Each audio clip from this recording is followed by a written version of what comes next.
Hello friends, कैसा सब लोग। तो फ्रेंड्स, आज मेरे साथ है राहुल और राहुल के सीटेट में नंबर आए हैं 131 और 137। पेपर वन में इनके 131 है, पेपर टू में 137 है। और इतना बड़ा स्कोर ये कैसे लेकर आए, ये आज की वीडियो के अंदर राहुल अपने आप ही आपको बताएंगे। और आप लोग भी इतना बड़ा स्कोर कैसे ला सकते हो, तो आज भाई आप लोग सुनिए राहुल के खुद मुंह जुबानी।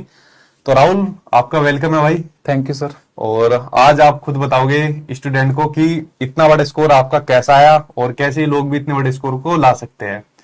तो भाई, पहला तो मेरा क्वेश्चन आपसे यही है कि आपका ये जो स्कोर आया है, पेपर वन में आपका आया है 131 और पेपर टू में आया है 137। तो यार, सबसे बड़ी दिक्कत तो ये आती है, पेपर टू में इतना बड़ा स्कोर तो आता नहीं है, लेकिन आपने पेपर टू में 137 आपके आए हैं और पेपर वन में 131 है। तो इतना बड़ा स्कोर, पहले तो ये बताइए, इतना बड़ा स्कोर कितने दिनों में आपका आया? सर एक्चुअली मैं काफी टाइम से कंपटीशन के टच में हूँ। ठीक है। तो मतलब मेरे 2022 से मेरा थोड़ा लक सही चल रहा है। हाँ। तो मोस्ट ऑफ द एग्जाम मेरे क्लियर हो ही रहे हैं। ठीक है। तो वहां से पेपर टू का एक्चुअली क्या ना, मेरा कॉन्सेप्ट मैथ का और साइंस का काफी अच्छा क्लियर है। बाकी जो पेडागोजी रहती है वो आप पेपर वन के लिए हम तैयारी करते ही हैं, तो वो मेरा क्लियर था ही। तो इस वजह से पेपर टू में मेरे ज्यादा नंबर है सर। ठीक है। राहुल, कहाँ से हो गए साहब? सर मैं एटा से हूँ सर। अच्छा, एटा से हो। ठीक है। तो यानी आप मल्टीपल एग्जाम देते जा रहे हो? बिल्कुल सर। ठीक है, यानी आपका बेस पहले से स्ट्रॉन्ग है। बेस पहले से स्ट्रॉन्ग है सर। ठीक है। तो मोटा मोटा अगर मैं बात करूं तो आपकी तैयारी कितने दिन की थी? सर मैं शुरुआत दिसंबर में क्या कहते हैं, मेरा भाई है छोटा गौरव यादव। अच्छा। उसने मुझे आपसे इंट्रोड्यूस कराया था। अच्छा। सबसे पहले बोला सर ठीक कि है। मैराथन देखो और थोड़ा सा उससे कॉन्सेप्ट क्लियर होगा। हाँ। तो मैंने मैराथन देखी, फिर हाँ। बोला पर मेरी मैराथन तो जनवरी में आई थी। सर जनवरी में नहीं, उससे पुरानी जो आपकी अच्छा, मैराथन पुरानी थी वाली actually, मैराथन। अच्छा अच्छा, पुरानी मैराथन थी ना सीनियर सर। होंगे आपके। जी सर। अच्छा अच्छा। तो मैंने पुरानी वाली मैराथन देखी थी, फिर हमने कहते पीडीएफ ली अच्छा। और उससे प्रैक्टिस करी। क्वेश्चन थे उसमें काफी सारे, कंटेंट भी बहुत अच्छा था आपका सर। ठीक है। और मैराथन पढ़ी, बस प्रैक्टिस करी तो मैंने। कौन सी शिफ्ट में था राहुल आपका एग्जाम? सर मेरा 28 जनवरी को था सर। 28 को था आपका? जी सर। ठीक है। तो 28 जैन को आपका एग्जाम था। तैयारी आपने स्टार्ट करी कब से? दिसंबर 1 दिसंबर से आपने मोटा मोटा तैयारी करी। जी सर। तो यानी मानकर चले कि आपने मोटे मोटे 2 महीने में आपने इतना बड़ा स्कोर कर लिया। जी सर। ठीक है। तो आपने देखा कि कितने कम टाइम में इन्होंने इतना बड़ा माइलस्टोन को अचीव करा। ठीक। तो एक एक करके सभी सब्जेक्ट की बात हम लोग राहुल से कर लेते हैं कि कैसे सीडीपी में इनका इतना स्कोर बना, ईवीएस में बना, मैथ्स में बना, साइंस में बना। तो सभी के ऊपर एक एक करके बात कर लेते हैं। तो राहुल, पहले तो आप मुझे ये बताइए कि सीडीपी में आपके 30 में से 29, पेपर वन में, पेपर टू में भी 30 में से 29 है। तो दोनों में इतना स्कोर आपका कैसे बना, जरा उसके बारे में बताइए कि सीडीपी में 29। पहले तो ये बताइए कि ये एक एक नंबर कट कहाँ गई है, उसके बारे में जरा बताइए। सर पेपर वन का मुझे याद है। पेपर वन में जीन प्याजे का जो क्लासिफिकेशन जो आता है ना, कौन सी स्टेज में डेवलप होता है। ये इतना बेसिक सा क्वेश्चन सर गलत वो हो गया। बेसिक सा क्वेश्चन सर गलत हो गया। अच्छा। और पेपर टू का मुझे याद नहीं। हाँ। लेकिन पेपर वन में ये क्वेश्चन मेरा गलत था। तो वरना 30 में से 30 पूरे बन जाते। हाँ सर, बता यार, इतना सिंपल सा गलत करके आ गए हैं। चलो कोई बात नहीं। ठीक है। तो यानी अगर मैं बात करूं, सीडीपी की बात करूं, तो सीडीपी में कौन कौन सी ऐसी चीजें जो इनको पढ़नी चाहिए और जो चीजें नहीं पढ़नी चाहिए, जरा सीडीपी के बारे में एक्सप्लेन करिए।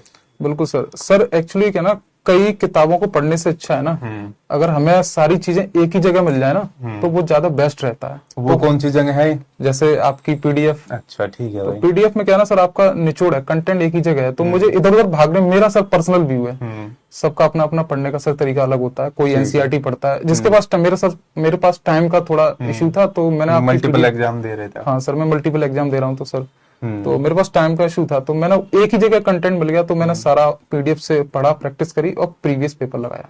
ठीक है। यानी प्रीवियस से पेपर लगाया आपने? तो उसी में था, पीडीएफ में ही थे वो? तो हाँ सर, प्रीवियस उसी में था। तो वहां से पढ़ा और प्लस प्रैक्टिस होती गई वहां से मेरी। तो आप एक बात देख रहे हो कि मतलब जितने बच्चे आते हैं जिनके 130 प्लस आते हैं, एक बात जरूर बोलते हैं कि प्रीवियस ईयर के पेपर, चाहे मेरे वाले नोट्स के अंदर पढ़ो, चाहे कहीं सीबीएसई की साइट से देखो, चाहे अपने किताब में से देखो, बट प्रीवियस ईयर के पेपर जरूर लगाओ। जरूर लगा सर। ये बात आपको हर किसी के मुंह से सुनती हुई नजर आएगी। ठीक है सर, हर एग्जामिनर जो होता है ना, हर बार पूरा डाटा नया नहीं बना सकता सर। 80% हमारा प्रीवियस पेपर रिपीटेशन रहता है। बिल्कुल। अगर हमें अच्छा स्कोर करना है तो पहले हमारा वो क्लियर, कॉन्सेप्ट क्लियर होना चाहिए, तभी हम एक्स्ट्रा पढ़ पाएंगे। ठीक है। तो सीडीपी में कुछ कोई नया क्वेश्चन आया सीडीपी के अंदर? कोई नया सर सीडीपी क्वेश्चन के आया? अंदर कोई नया क्वेश्चन नहीं था सर। क्या क्या पूछा गया सीडीपी के अंदर? सीडीपी में सर कॉमन रहता है, लॉरेंस कोहलबर्ग हो गया, वाइगोत्स्की हो गए, जीन पियाजे हो गए। वो तो गलत करवा के आ गए सर अपना। वो मैं गलत हो गया। और सर जेंडर से कॉन्सेप्ट आते हैं सर हमारे। हाँ। और सामाजिकता वाला कॉन्सेप्ट रहता है सर थोड़ा सा। ठीक है।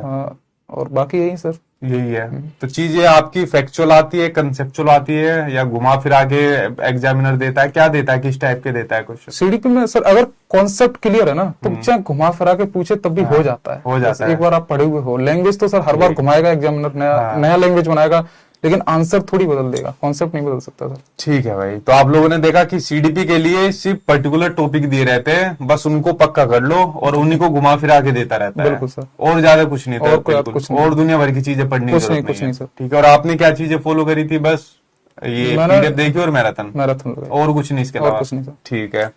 अगर बात करूं दूसरे सब्जेक्ट की, तो वो है आपका मैथमेटिक्स, जिसमें आपका है 27। जी सर। तो 27 में न्यूमेरिकल में कितना है आपके, और पेडागोजी में कितना है?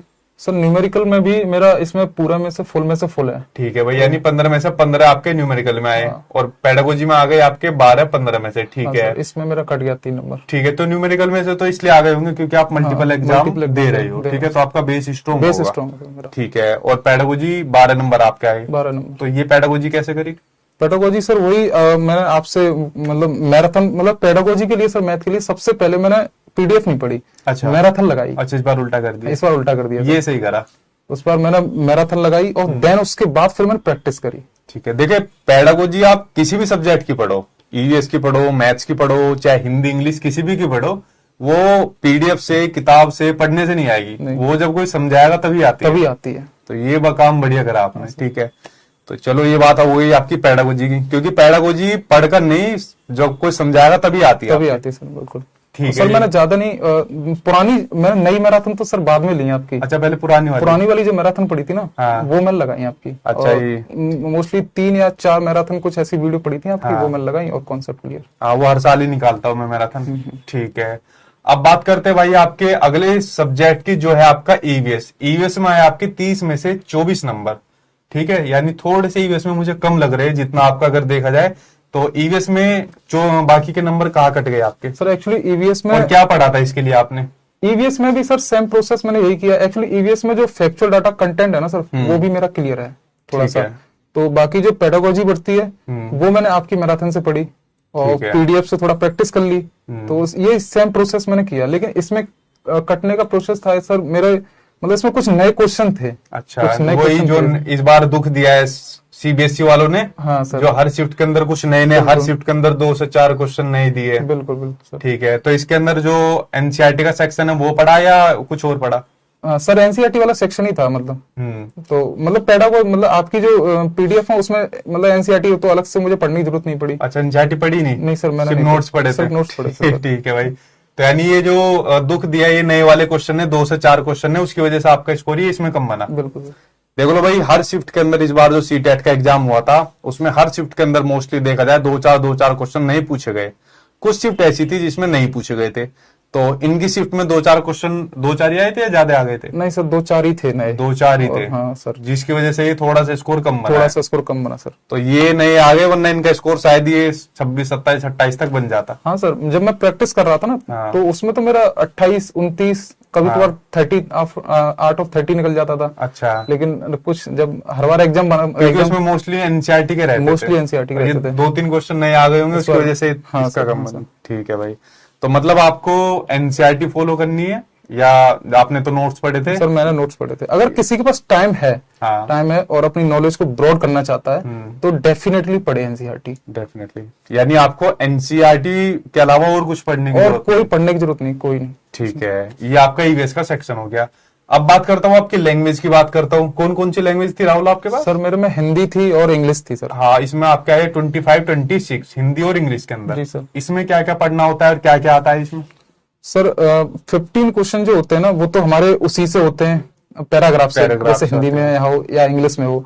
और वोकैब अलग से पढ़ने की जरूरत नहीं है, क्योंकि वोकैब हमारी पैराग्राफ से ही पूछता है। हाँ, पैराग्राफ से 2-4 नंबर की उसी में 2-4 नंबर की, तो उसके लिए एक्स्ट्रा वोकैब पढ़ने की जरूरत नहीं है, बहुत ज्यादा डीप में जाने की जरूरत नहीं है। और जो पेडागोजी रहती है हमारी, वो मैंने मैराथन देख ली थी उसके लिए। ठीक है, पहले मैंने उसको पीडीएफ से पढ़ने से पहले मैराथन देखी, उसमें मुझे कुछ समझ में नहीं आ रहा था, इसलिए सर।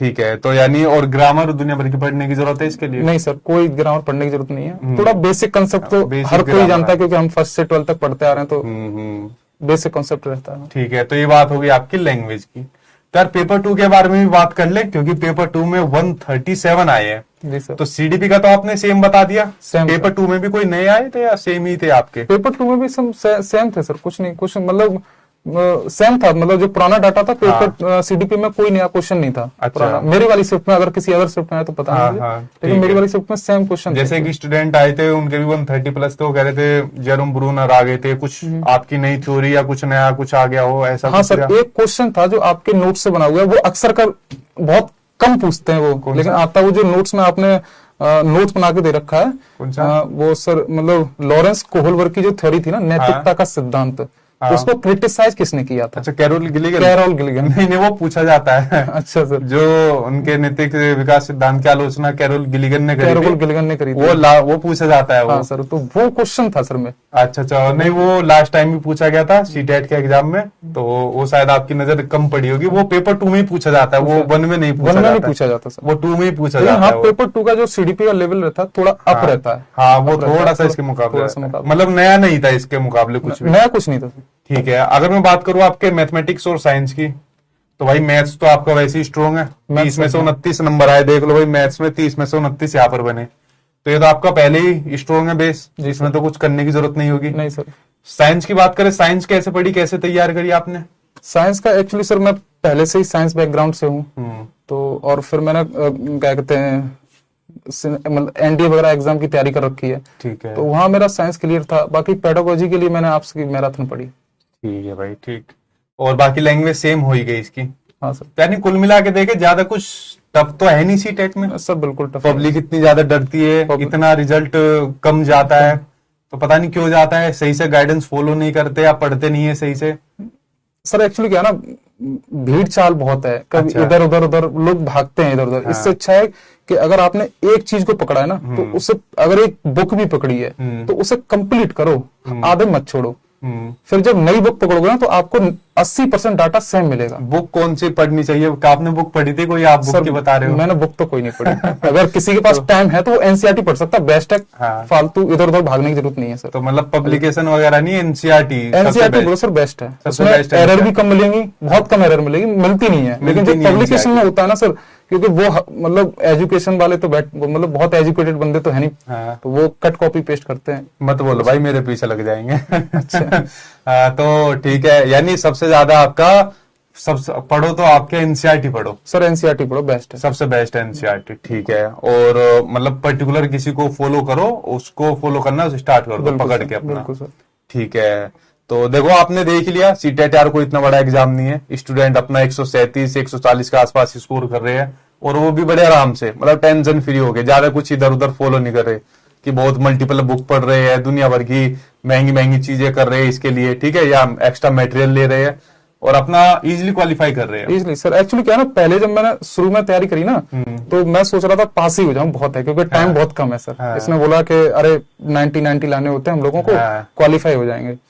तो जब मैंने पीडीएफ पढ़ी और प्रैक्टिस करी, तो लगा, मैंने पहला ही लगाया पेपर, तो मेरा सर 118 नंबर थे उसमें। अच्छा, तो मैं लगा कि 130 भी हो सकते हैं। अच्छा, एक बात बताओ, इनको इनके दोस्त ने सलाह दी, उन्होंने सलाह दी कि भाई ऐसे ऐसे पढ़, सचिन सर से पढ़, और सारी इनकी मदद करी। उनके नंबर कम है, इनके ज्यादा नंबर आए। ठीक है, तो मतलब आपने देख लिया भाई सीटेट के बारे में, कोई ज्यादा बड़ा टफ कोई एग्जाम नहीं है। आप लोग सही से पढ़िए, सही गाइडेंस को फॉलो करिए, आपका एग्जाम भी निकलेगा।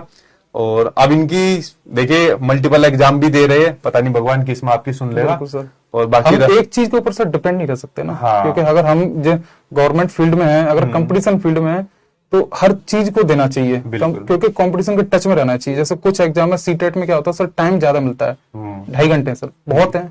मैंने तो 1.5 घंटे में एग्जाम कर लिया था सर। बिल्कुल। बाकी जो 1 घंटा मेरा बचा, वो मैंने पैराग्राफ के लिए सेफ रखा, इंग्लिश के पैराग्राफ। सर मैं हिंदी मीडियम से, तो इंग्लिश थोड़ा वीक है, तो पैराग्राफ में सेफ रखा, तो वहां मेरा वो टाइम सही चला गया। फिर मैं रीचेक कर लिया, और आराम से मेरा हो गया फिर। तो जैसे राहुल ऑनलाइन एग्जाम होता है, उसमें क्या कोई दिक्कत आती है ऑनलाइन एग्जाम करने में? नहीं सर, कोई दिक्कत नहीं आती। अगर फर्स्ट टाइम आप पहले अपने घर पे ही सिस्टम पे थोड़ा सा प्रैक्टिस करो, ठीक है। कहीं मत जाओ। जो सीटेट की वेबसाइट पे ही जो आपके वो पड़ा हुआ है, मॉक टेस्ट पड़ा हुआ है, उसके सिस्टम को एक बार देखो, उससे फेमिलियर हो जाओ। उससे फेमिलियर होना बहुत जरूरी है। ठीक है, मतलब ऑनलाइन अच्छे होते हैं ऑफलाइन के मुकाबले, कोई दिक्कत नहीं आती? कोई दिक्कत नहीं आती, कोई दिक्कत नहीं आती, सब बहुत बढ़िया होते हैं ऑनलाइन। ठीक, तो देखा भाई आपने। बाकी सीटेट के लिए आप लोग टेंशन फ्री रहकर अपना तैयारी करिए आराम से। जब ये 2 महीने में, और मतलब सीटेट का एग्जाम तो हफ्ते 10 दिन में बच्चे पास कर लेते हैं। आप तो इसके, अगर आपको पढ़ना ही है, तैयारी करनी है, ठीक है। तो आज की जर्नी के अंदर राहुल के बारे में बताना था। अभी ऐसे और स्टूडेंट आएंगे जो अपनी जर्नी के बारे में आपको बताएंगे। और एक अपने मन के अंदर ये बात बैठा लीजिए, कोई बहुत बड़ा एग्जाम नहीं है। अगर आपने सही चीजें फॉलो करी, सही गाइडेंस को फॉलो करा, तो आप लोग भी अपना स्कोर बहुत बढ़िया सीटेट के एग्जाम में लेकर आ जाओगे, ठीक है। तो अभी और बच्चे जिन्होंने मेरे यहाँ से पढ़े थे, उनके बारे में मैं चीजें बताता जाऊंगा। वो अपने इंटरव्यू का एक्सपीरियंस शेयर करते जाएंगे, ठीक है। चलिए राहुल, थैंक यू, आप आए भाई इतनी दूर से और अपना एक्सपीरियंस शेयर करा। बाकी आपके फ्यूचर के लिए कांग्रेचुलेशन। और जो बच्चे, मैंने कहा था जो बच्चे 130 प्लस आएंगे, तो भाई मैं उनको एक गिफ्ट के रूप में पेन शेयर करता रहूंगा। तो पहले बच्चे जो आए उनको शेयर करा, और इस बार राहुल आए तो भाई उनको मेरी तरफ से एक पेन मैं उनको शेयर करता हूँ। Thank you sir. ठीक है सर, थैंक यू सर। ठीक है। तो राहुल को फ्यूचर के लिए कांग्रेचुलेशन। और बाकी राहुल, कभी भी आपको कुछ भी जरूरत पड़े, मैं आपके साथ हूँ। और बाकी जितने भी स्टूडेंट है भाई, आप तैयारी करते रहिए, आपका एग्जाम भी अच्छे नंबर से पास होगा, इतना मैं आपको यकीन दिला सकता हूँ। Thank you. ओके।